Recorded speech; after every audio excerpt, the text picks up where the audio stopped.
All right. Well, live in the breakfast show. Now that I'm here, Good morning. Oh, what a cutie! It's my baby. All right. Well, before you introduce yourself, you want to introduce that beautiful puppy of yours? Actually, this is my fiance Amy's puppy, and her name is Callie. Hello. She's amazing. She's so cute. Oh, yeah. Oh my I God. love little dogs like that. They're so Yeah, as in her uncle is Pablo Escobar. She runs the Cali cartel. She Ooh. takes me. I'm from Colombia. I kill you out. She's so cute. They She is. She's adorable. That's Yes. awesome. All right. And on that note, who are you? yes. My name's Dan Fila. I play drums in Svengali, which is a band from obviously Niagara Falls. Yeah, right on. I remember seeing pictures of them in Head's Tattoo Shop when I was a kid. Yeah. Yeah, that's like, I was like 14 or 15, and there were pictures of them all over Head's Tattoo Shop. Yep, they're quite an incredible group of guys, that's for sure. Right on. How long? I guess you've been playing with them for quite a while then, yeah? No, I think we're coming on to 4 or 5 years now that I've been with the band. So what happened is I played in a band called Varga, and Varga we were signed to BMG with Sony, or with Sony BMG with Svengali. And so we've been friends forever. And back in the 90s, I did some studio work with them. And, you know, I always have admired all the guys. With the passing of Dee, obviously the band needed some time apart to, you know, rethink life. When one of your best friends dies, I can't imagine what that was like for them. No. Yeah, that was a hard hit. But I mean, in saying that, Dee's with us all the time when we're jamming, when we're on stage, when we're writing. He's always part of our process. Like we feel his energy in the room, and especially on stage. We use some backing tracks live when we perform, and Dee's voice is actually on those tracks. So he's singing backup vocals with us while we're on stage. Wow. That's an unknown fact right there that I just shared with you. Yeah. Yeah. Hey, well, thanks for that. Oh, yeah. Wow. Real insight. Yeah. Can I share this? Can I share this on Facebook? How do I do that? Yeah. You would go over to the Boneyard channel and then just share the link to say live now, right? Yeah. So this link that's above here? Yeah. Okay. Yeah. You'll be able to just share the stream. Should be. I think it works like that. Yeah. Okay. Yeah, you just go on to Facebook and share the stream from there. Okay. Or Twitch or D Live, or there's a few of them that we're on. A Korean channel, I think. Yeah, and a Russian channel and a German channel. And a German channel as well now. So we're trying to make sure we get everybody out there. Get out as far as we can without traveling anyway. Nice. Yeah. So what got you into music? What brought you to where you are today? Kiss Alive 2. Pardon? Kiss Alive 2. Nice. Nice. Well, that answers one of my other questions. Yeah, 2 for 1. Yeah. I was in grade 4, and one of my friends, his name was Daryl Kyle. His name is Daryl Kyle. Yeah. We don't really talk anymore, but he gave me this cassette. First, he brought the album to school, and he opened it up, and there's this guy breathing fire, and there's smoke and explosions and shit going on, and there's, you know, the theatrics of it all really sucked me in, and then the music really spoke to me, and that was my first step. And then the next band that I got really into was Rush. Oh, and yeah. Still love Rush. So I spent most of my years in high school not paying attention to high school and learning songs. The newly formed Sony Walkman that came out. Yeah. I remember that. Mm-hmm. Sony Walkman destroyed my grades in high school. Mine too. And then And shortly after that, it was the discovery of Metallica, Slayer, Yeah. that genre of bands. I like Motley Crue. I like Def Leppard. But I mean, if I had to say, if I was left on an island and I had to have, 4 albums, one of them would be Master of Puppets by Metallica. Yeah. The other one would be Raining Blood by Slayer. Yeah. Oh yeah. Yeah. Another one would be Moving Pictures by Rush. Nice. And I guess the fourth one would be probably Among the Living by Anthrax. So Anthrax actually took Not anybody's top 5, but No. they are some of the best in the world. I think. Yeah. Well, they're so clever. They took punk rock and amalgamated it with metal and came up with a completely new genre.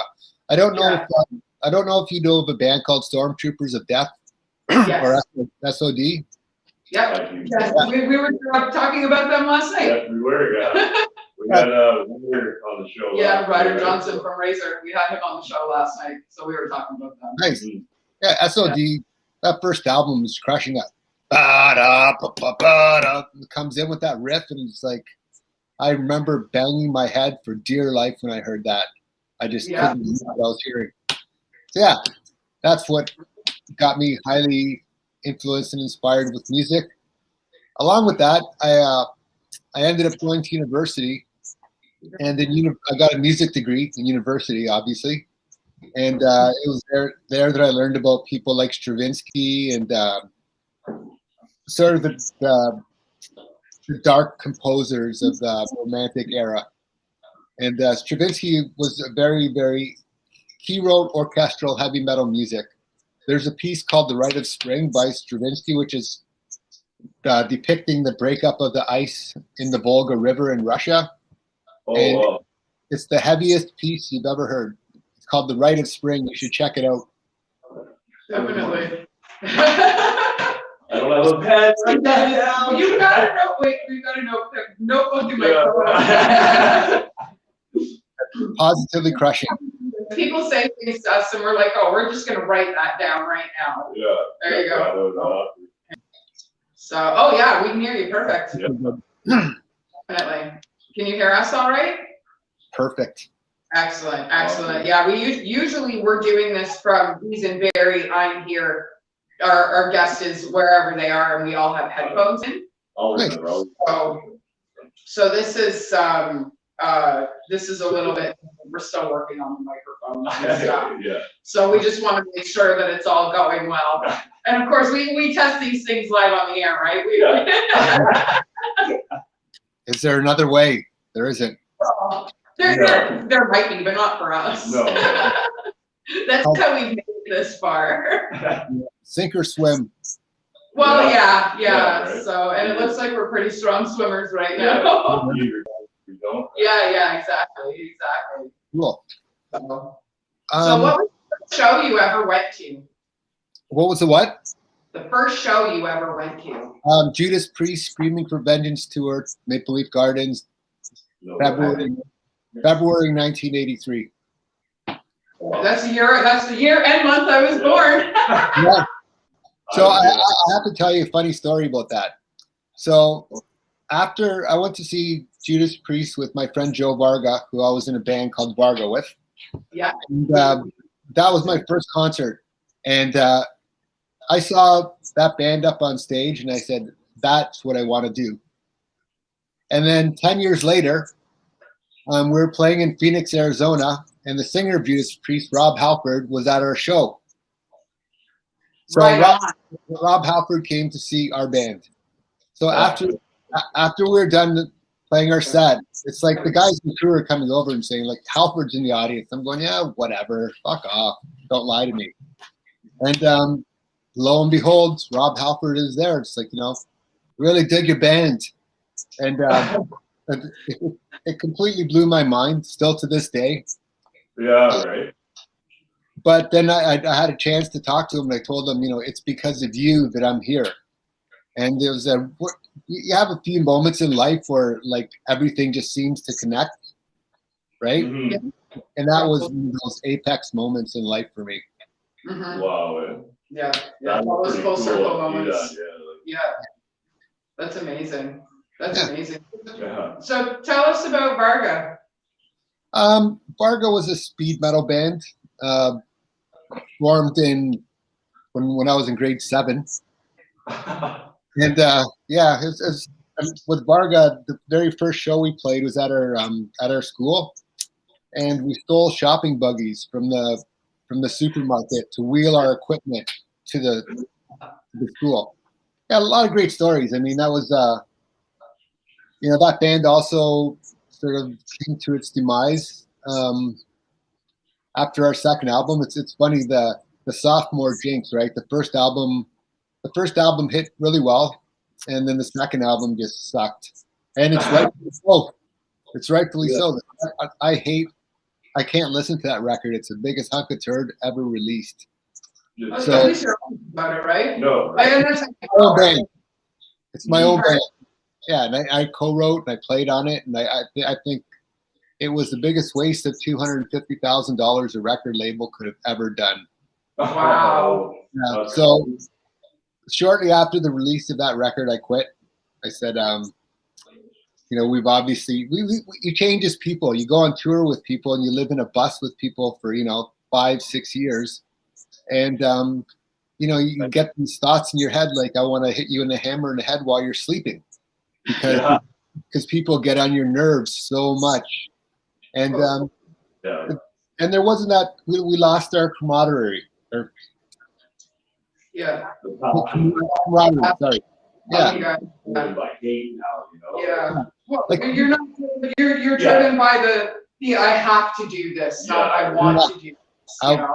I need this to pay my bills, and it's funny. We were out tour. We're in Western Canada, and how much time do we have? As much time as you need. Yeah. Like, We're only 13 minutes in, and we got about an hour. okay, cool. This is another one of those pivotal, life-changing stories. Yeah. So, we've been on tour for 7 years with Varga, and the last show of our Canadian tour was in Vancouver. We played the Town Pump, and after the show, I would like to what I would used to like doing, instead of getting completely baked and drunk all the time. Yeah. I grew out of that in my early 20s. For the first 3 years, it was exactly what it was supposed to be. In my early 20s, it was sex, drugs, and rock and roll. That's what a normal person in the 20s did. I grew out of that really quickly, and I became more interested in seeing what was around me, and like we'd be in wicked parts of the world and going to see things. So my after show ritual, so I could go to sleep without drugging myself, was to go for a walk. And in downtown Southside Vancouver, there's a lot of homeless kids there, right? And I'm walking down the street, and I have my cutoff jean jacket over my black leather jacket. My hair's halfway down my back, and I don't look like a warm and welcoming type of person. And there's a kid wrapped up in a sleeping bag in front of this Greasy Spoon restaurant. And she goes, "Hey, mister, can I have some money?" And I went, "Fuck no. You're just going to go buy drugs. I'm not giving you any money. However, I'm really hungry, and I'm going to grab a bite in that restaurant that you're living in front of. Are you hungry? Do you want some food?" And she looked at me really weird. She goes, "Yeah, well, I guess I am kind of hungry." I said, "Okay, leave your sleeping bag out here and come in and have a burger with me." And me being the type of person that I am, I just flat out said, "Hey, why are you living in a sleeping bag in front of this restaurant?" And she was like, "Oh, you wouldn't understand. You're just some old guy." And I said, "Okay." And then I kept on probing. That's what I do. I probe. I look for information. And I said, "Well, is this something that you could talk to the police about?" And she goes, "I hate the police. They're pigs. They're blah, blah, blah." And I said, "Well, how about a school teacher?" And she said, "School teachers are geeks. They don't know anything. They don't care about people. They have their summers off and blah, blah, blah." And at this point in my life, I'd been thinking about going back to university. And so then I continued to probe. I go, "Look, man, just let me help you out here. What happened? Why are you living here? And she opened up to me and she told me that her mom got remarried and stepdad was coming to visit her in her bedroom at night. And when she told her mother did not believe her. So she ran away and lived in the streets of Vancouver. And the bus ride home from Vancouver to Hamilton is 4 days, 8 hours a day, 4 days. And I had a long time to think. And by that conversation and those 4 days changed my life, because it was then that I said, I'm meant to be in the classroom. I'm meant to be working with troubled kids who have shit going on in their lives, but nobody really cares or believes them. And so I got off the bus and I said, guys, I'm done with this. And people didn't speak to me for, I guess, 3 or 4 years, some of the guys in the band. And one of the guys in the band I don't even talk to anymore either, because he's not my kind of person, and he can live his own life the way he wants to. But that was another one of those pivotal moments. Mm-hmm. Yeah, like a life-changing experience. Yeah. I can't even chill with it. Dude, I'm covered in goosebumps. Oh yeah, those things happen, and they and in your life, learning to recognize when something is very important is, I'm still learning that as I go along. My fiance is very important to me. She's the other half of me.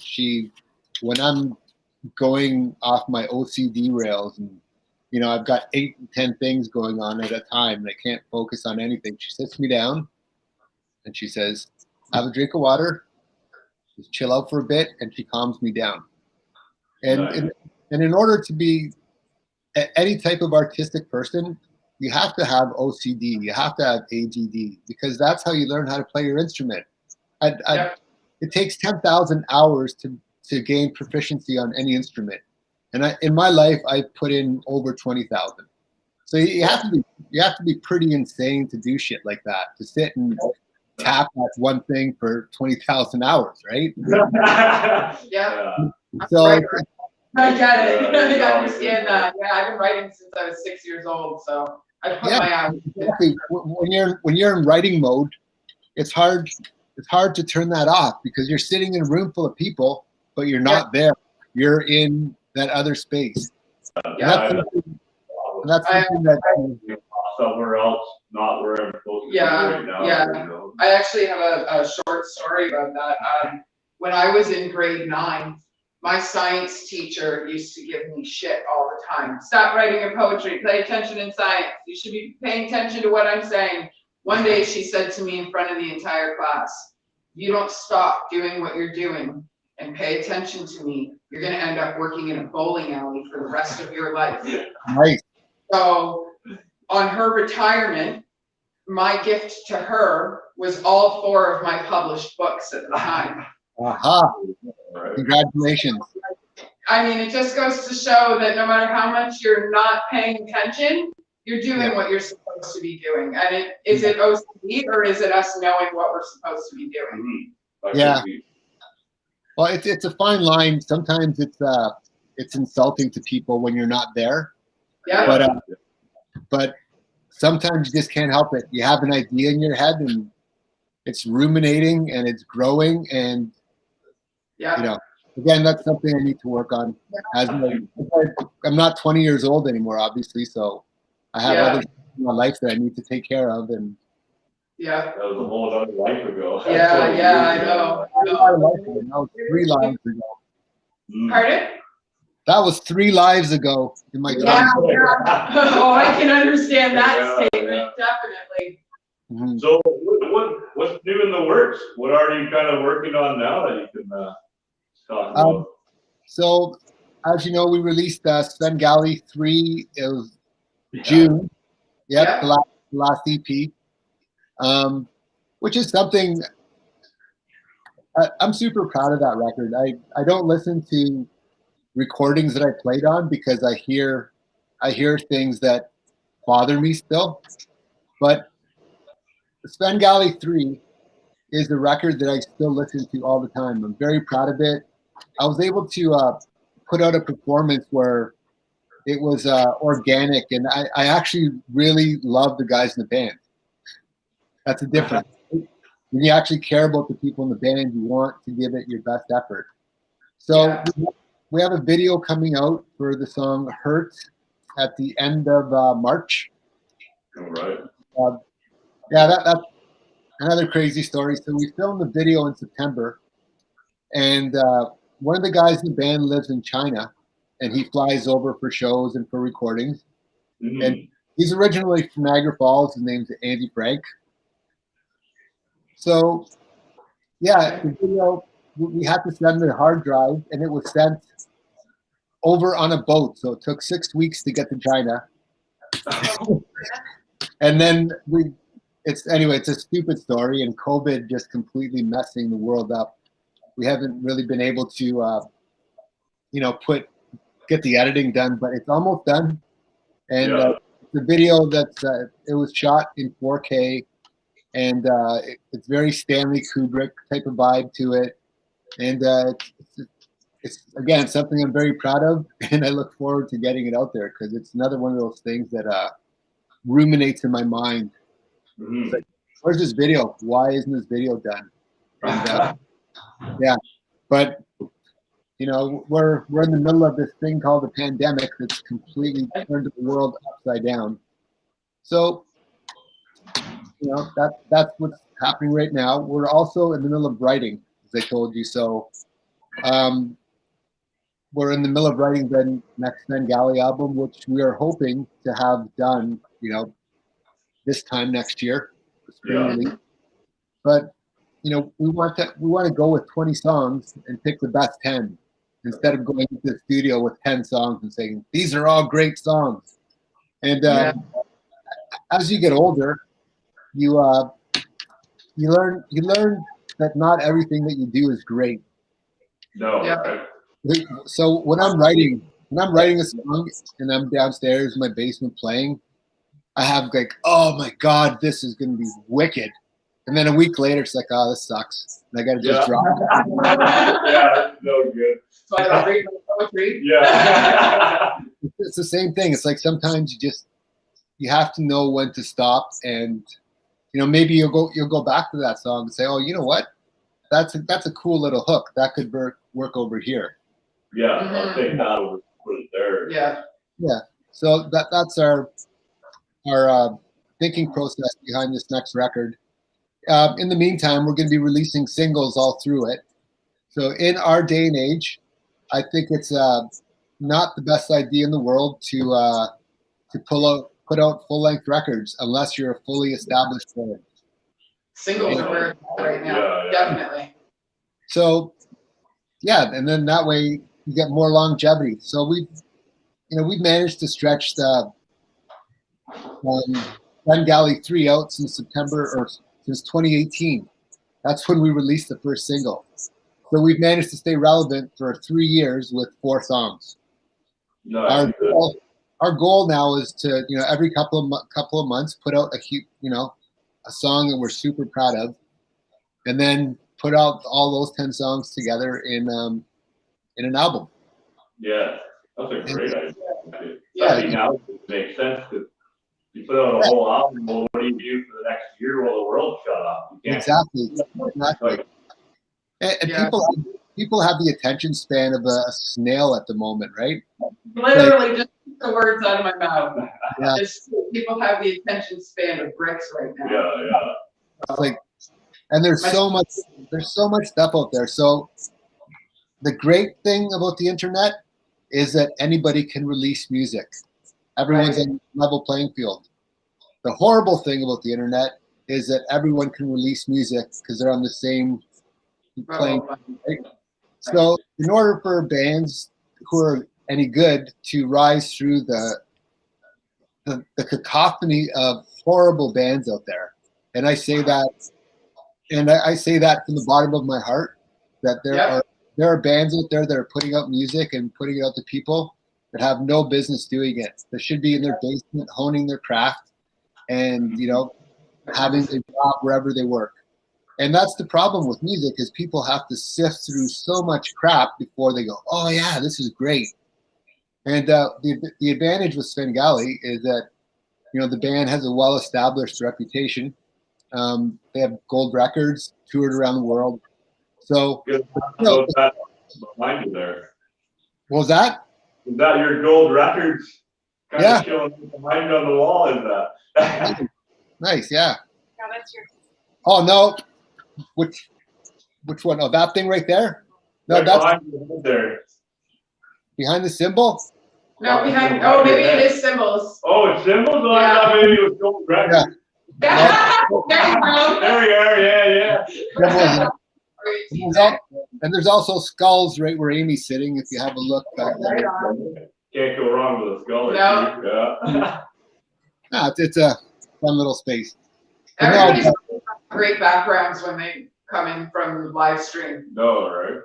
yeah. Well, this is my space. This is where I spend a lot of my time, and yeah, I feel safe down here. You know, there's some places where, I mean, the real world is a really insane place, and being a teacher, it's like I don't always feel super safe where I am, because you're so accountable for everything. You know what I mean? It's like Yeah. you have to be very, very politically correct. And, you know, I go to work because I love working with young people, as my story earlier would have mentioned, right? Mm-hmm. And I love doing that, but the politics involved in the job they're a little bit scary. But when I come home and I'm in my drum room where I'm sitting here, it's like I know that no one can touch me here. I know that when I'm behind my drum kit, that no matter, like, I played in front of Lars Ulrich when we opened up for Metallica. I played in front of, you know, the top drummers in the world. And when we did play with Metallica, James Hetfield was at the side of the stage, and he watched their whole set. And at the end of the set, he has his arms folded and just went, the James Hetfield nod. And it was at another pivotal moment in life. It was at that time where I gave zero shits about what people thought about my drumming. Right. And it was it's solidified. It's like, you know, I'm expressing how I feel, and it's speaking to people. And if you can speak to the biggest metal band lead singer of all time, there will never be another band as big as Metallica, ever, in the metal genre. And if you can get by that, you know, and that made me feel safe. That brought me to that one space, like, okay, I'm safe here. And that's why I enjoy playing the drums to this day. It's not for the money, definitely not for the money. Svengali is, we run a deficit all the time, right? But we don't have to do it for the money. Everyone has successful careers. You know, Dave Wanless runs several companies out in the Niagara Falls area. John Minden has several financial businesses. And Andy has companies in China. So, yeah. So where all have you toured then? You've been all around the world then, eh? All around the world. Eastern Europe, England, Belgium. Part of this. What was your favorite spot? Like, where was your best spot that you really loved to play then? Like, well, we played at a festival in Belgrade called the Beer Festival. And the Beer Festival is in, the setting is an ancient castle. So it's like in the ruins of an ancient castle. It's called Kala Megdan, and it's in the city of Belgrade. And there were 30,000 people there. And I remember looking on stage, and I could not see the end of the people. And we were on, it was night. It was like a super clear night. All the stars were out. And I remember playing 40 minutes, and just a lot of people went home that night with very sore asses because we kicked them hard. That would be like, as far as, you know, size, and it was just everything. The vibe was just incredible. The whole setting, everything. You played in the castle for 30,000 people. Amazing. I'm so sorry. I had to excuse myself. My kids just walked in the door. All good. They were supposed to be home for half an hour, and here we are. So. Yeah. So that was a good experience for me. Yeah, Another one.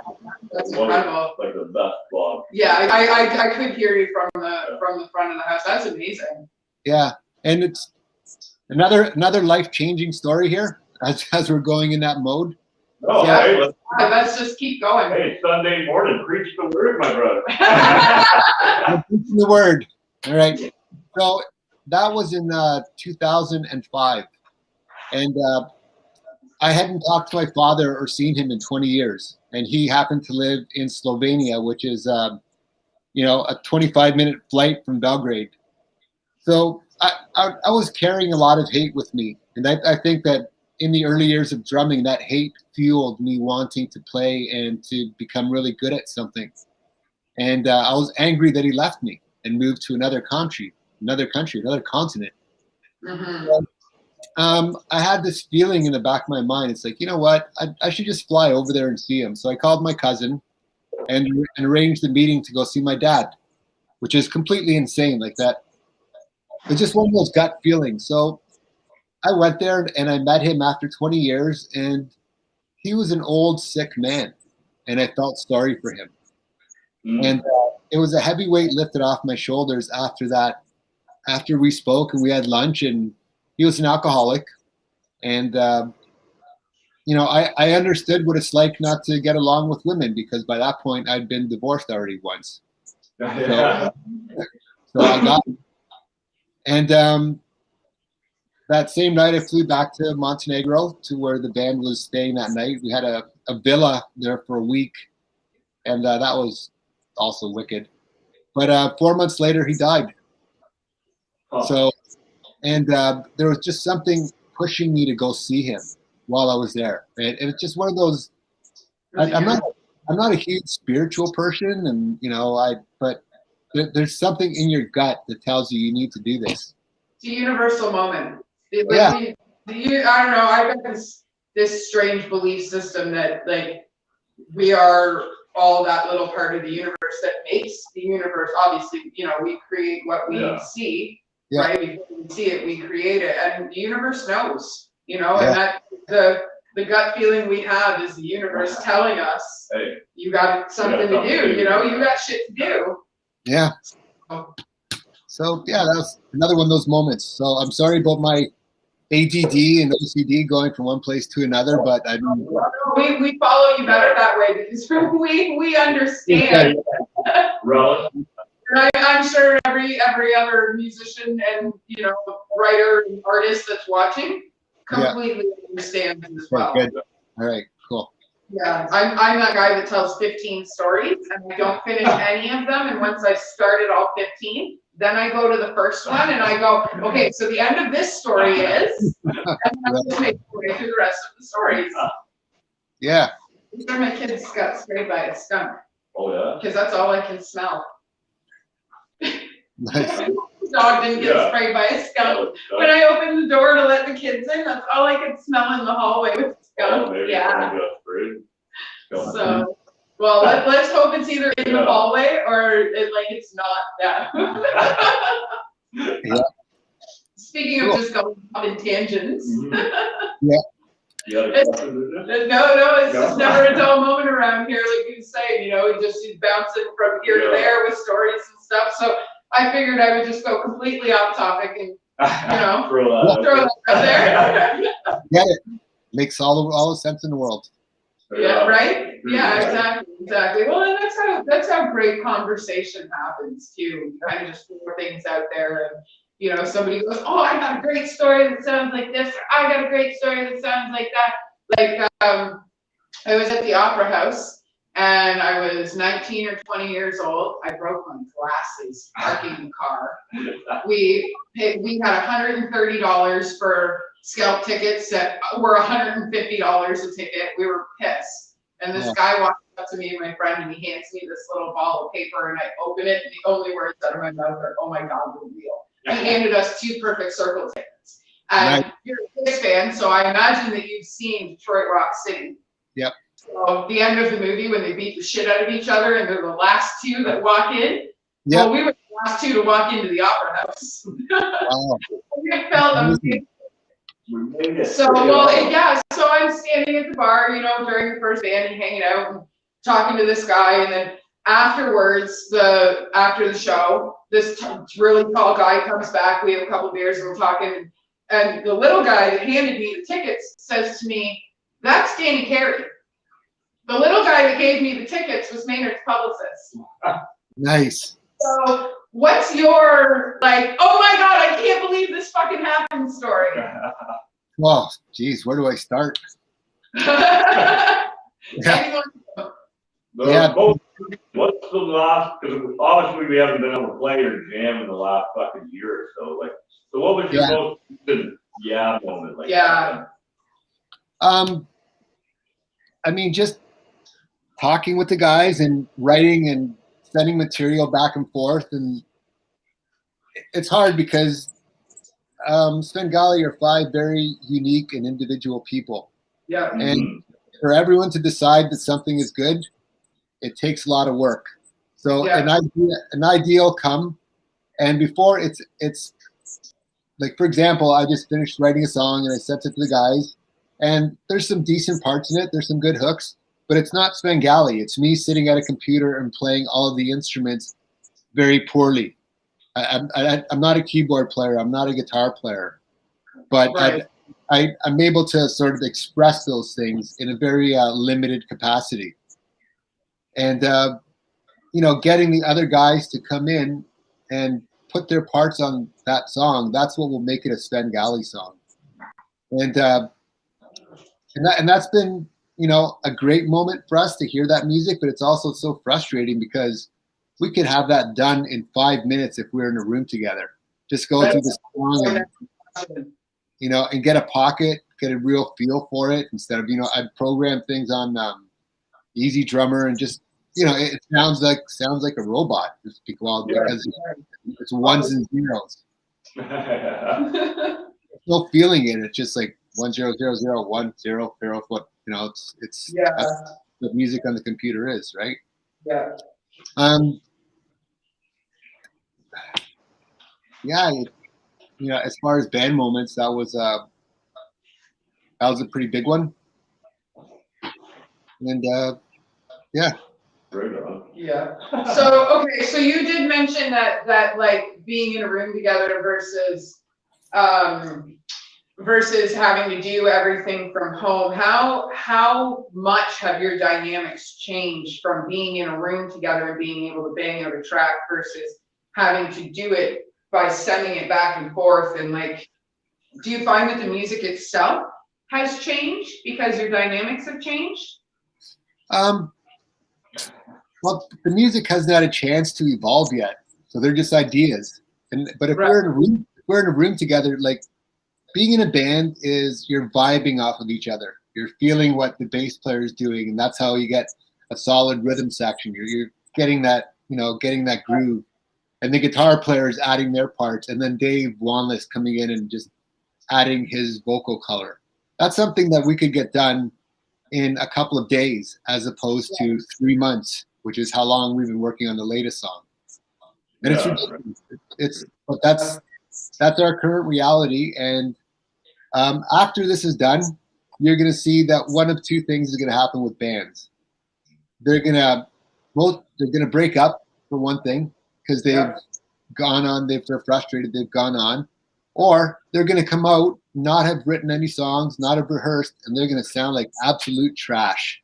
Yeah, that's something we've talked about a lot. Yeah, we've been talking about that a lot. There's it's definitely putting the industry to a test. Well, it is. And then there's other bands like Svengali who are working throughout this pandemic. Like, we're writing, I'm playing drums every day, and I would say right now I'm in better form than I was before the pandemic. Yeah.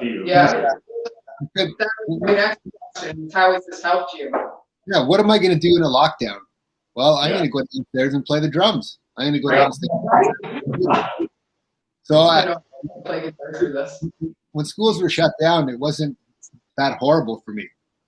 So you know, I have a swimming pool in my backyard. I go swimming and I drum, and, you know, Amy and the kids come over. We hang out and we have barbecue. So it's you know, the pandemic has been a horrible thing, but I think it's also amplified the things in life that are meaningful and Right. most important to you as a person.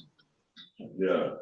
Well, I noticed a lot being essential with what I do. Every time we go and be ripping someone's house apart and shit, especially during this pandemic, they all have gardens in the backyard now. They're actually growing their own food and shit, you know. And I think it's helped a lot of people in that way, you know what I mean? Like, Yeah. Have gotten back to themselves. Yeah. Right? I think that this has been a great wake-up call for the world in that we're not invincible. And, you know, it forces you to make choices about, do I care about this or do I not care about this? Mm-hmm. And that's what it's done for me. So I've went from, you know, having a scope of things I care about that are that wide to a scope, you know, my scope has become very focused. Yeah. I agree.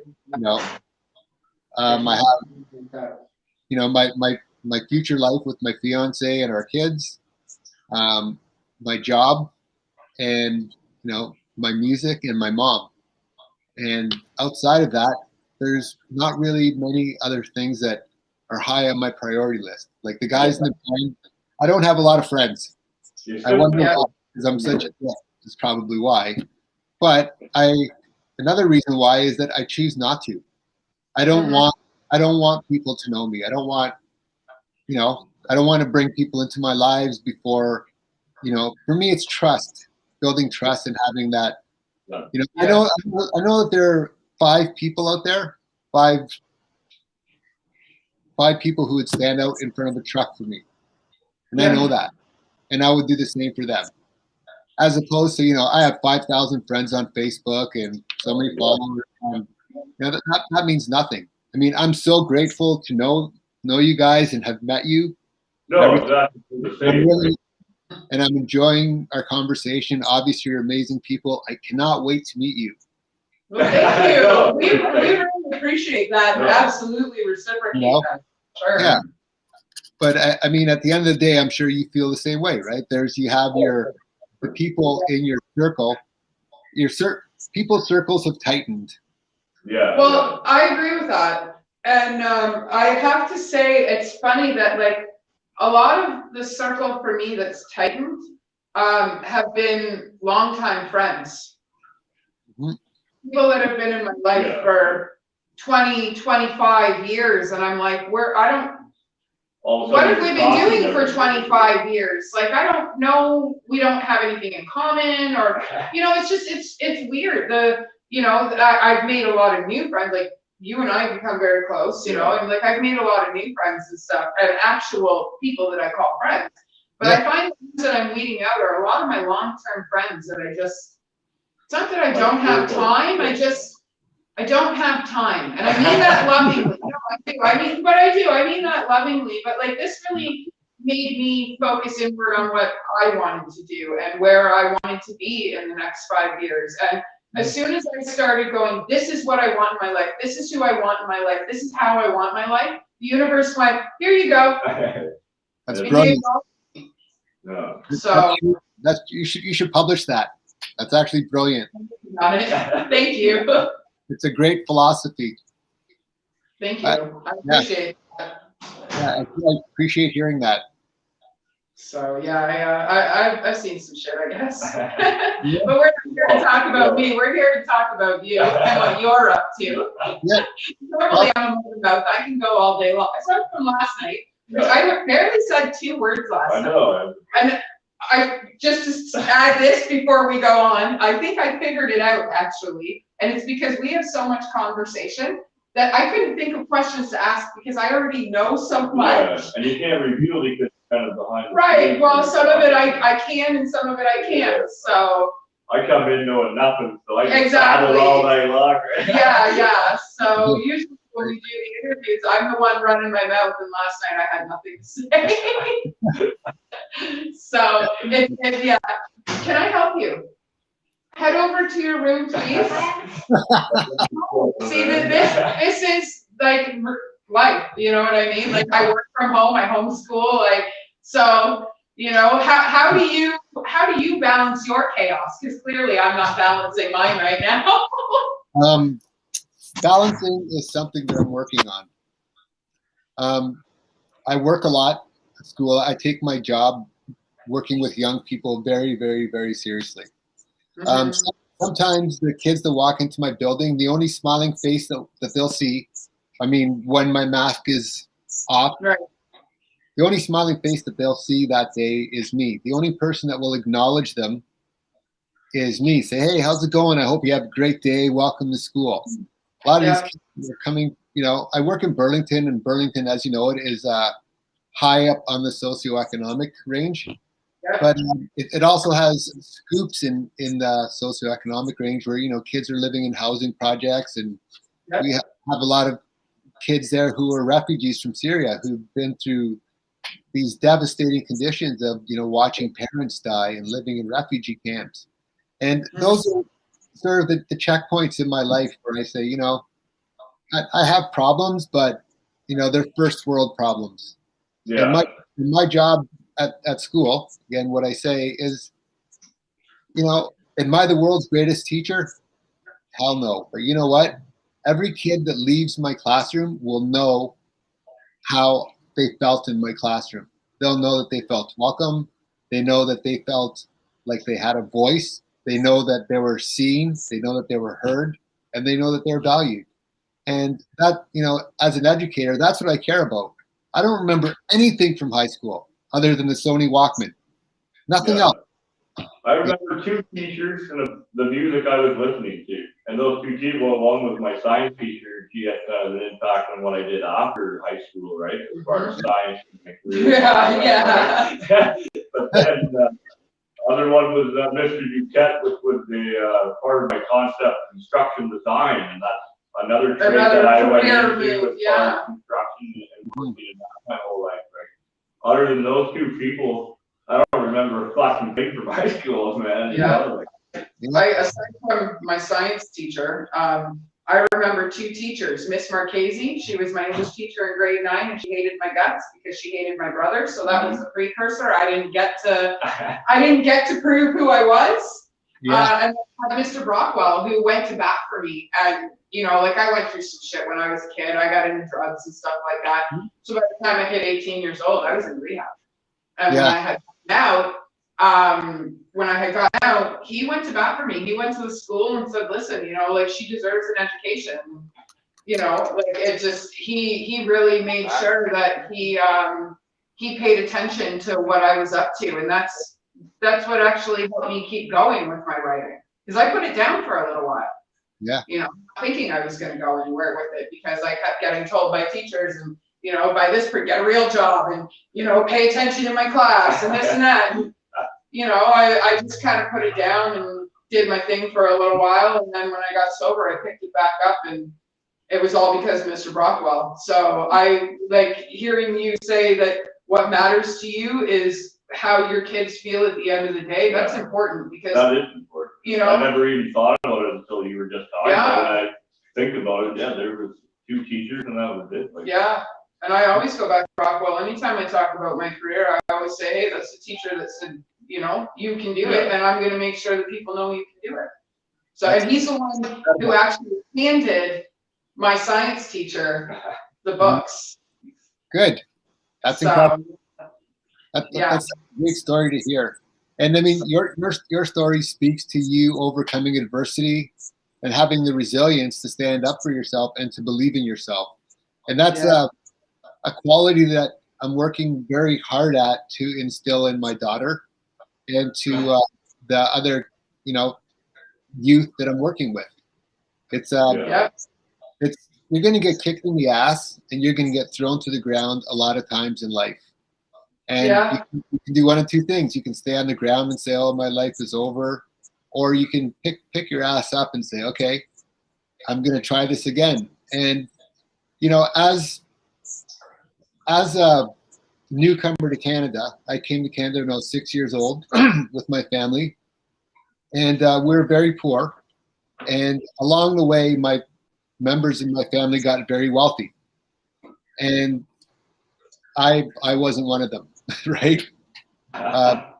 So, and I always said, you know what? I'm going to be a rock star. I'm going to go and I'm going to tour the world, and this is what I'm going to do. And they laughed in my face. Yeah, They I laughed, had that. Yeah, I was yeah, gonna be a rock star. they laughed in my face until we're, hosting an MTV Headbangers Ball. And that sort of opened up my family's eyes and said, wait a minute. MTV's in the States and the Headbangers Ball, they're on Beavis and Butthead. Oh, wait a minute. I guess he has done okay. Or the 52-foot long tour bus pulling up in front of my house to pick me up. I'll see you in 10 months, right? But had I listened to that, and that came from like very influential people in my life, right? And if you don't, and had I listened to them, I don't know where I would be right now. And I think my life would have taken a very dark path, because like I said, I had a lot of anger building up inside of me from being abandoned by my dad and all of those other things that happened in my life that modeled the person who I am. And I was fortunate to find music and as a way to let that all out. I can't imagine what I would be if I couldn't play the drums. Yeah, right? Just the intensity and the pressure that lets go is there's no drug on earth that does that. No, Yeah, I can agree with that. I've done all the drugs on earth, and you're 100% right on that. Yeah, I can agree with that. Yeah. I can agree with that. Okay, so I've got to tell you one more story, and my fiance just reminded me of this. So in my backyard there's a pool, and people, my fiance and the kids were all outside and they're swimming and just having fun. And this is according to my fiance. This is a story. So one blackbird came on a wire while I was playing, right? And the more I played, and like the sort of more aggressive the bird I started playing, my fiance said the entire wire at the back of my house was filled with these black birds just going caw, caw, just making all these insane noises. And the minute I stopped, they all left.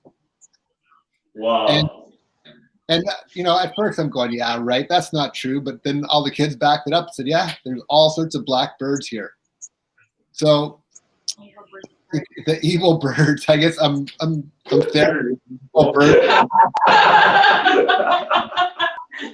guess that's my most recent insane story. Yeah, that's pretty cool. You have an audience even in the pandemic. Yeah, really, 10,000 birds on the lawn, right? Yeah, it would have been awesome to have a picture of that. But I guess that was cool, that would have been cool. But yeah, it's something, I guess, I guess the vibrations or something brought all the birds out, but it was really how they all flew away the minute I stopped. Yeah, that's interesting. That's neat how things like that happen. Eh? No, right? Yeah. So where can we find all your stuff, all your merch and all that fun stuff? You know what? I'll put in a couple links right now, okay? Is that cool? Perfect, yeah. I'll add it. Okay. Right on, that's awesome, thank you. So is there anything else you want to tell us before we let you go to move on for your day? I want to tell you that I really enjoyed being on your show, that you're great people. Oh, it's an honor to have you on, man. You're a legend in the industry. Yeah, that's 2 in a row. Thank you so much for coming on this morning. We appreciate it. And to find out, I think you were in Ontario. I didn't know you were over here in the Hammer, man. Yeah, I'm a Hammer boy. Boy from the Hammer there. You can find everything on our Facebook site. Perfect. And then, we also have stuff today sometime. Yeah, and you're not far, so we'll certainly make a trip out. Yeah.